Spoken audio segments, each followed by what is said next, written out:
3 группа набирать ететін болса 600 мың теңге. Осы уақытқа дейін Рамазан неге істемей жүрді?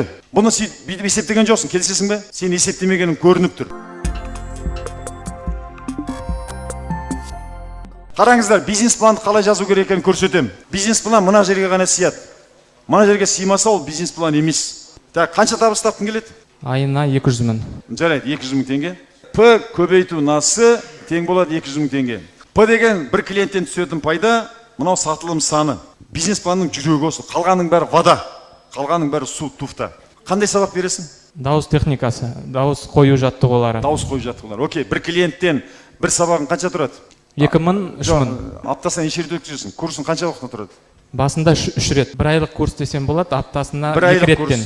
Бір ай, аптасына? 2 реттен болсын. 2 рет көбейтеміз, 4-ке, то есть 8 сабақ. 8 сабақ. Окей, бір клиенттен қанша ақша аласың? Басында енді 2000. 2000 теңгеден бір клиенттен, окей да? Бір сабағы. Бір сабағы. Көбейтеміз 8-ге, 16 мың теңге ме? Иә. Тыңдаңыздар, сіздердің 99%-теріңіз осылай істейсіңдер. Бизнес цифр тілімен сөйлемесе, ол бизнес емес.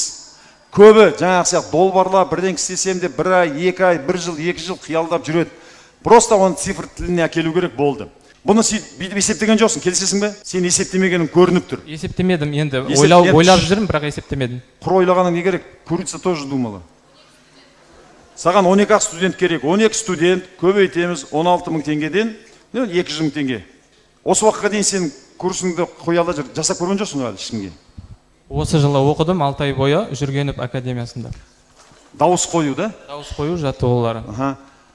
Енді қазір халыққа мынандай офер деген сөз, БТА, бас тарту ақымақты керемет бір ұсыныс жасайсың да? Ол әншілер дайындайсың ба, оратор дайындайсың ба, әншілер ме? Кім дайындайсың? Жоқ, мен ойымша дауыс ол кез келген саладағы маманға қажет. Жақсы.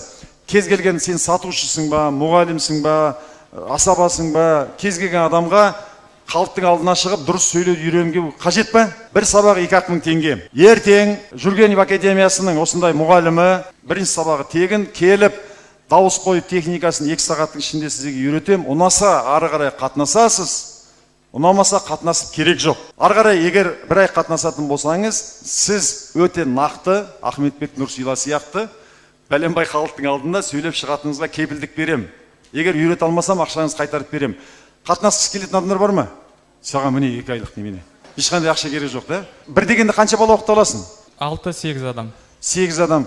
То есть, егер сен тырыссаң, бір күнде 2 курс өткізе аласың да? Иә.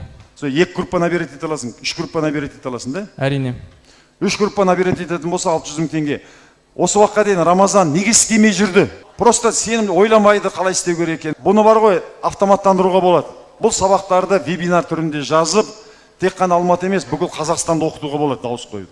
П-насы енді 600 мың теңге тапқың келсе, сен просто 10 адамнан тағы 3 курс жинап алуың керек, все элементарно. Жаңағы Рамазанның неменесінен мысалынан көріңіздер. Ең жеңіл түрі, ең дұрыс түрі, орысша оны монетизировать свои знания дейді. То есть бойыңдағы бар қасиетті анықтап алып, халықтың бір проблемасын шешу керек, не халықтың пайдасын келтіру керек.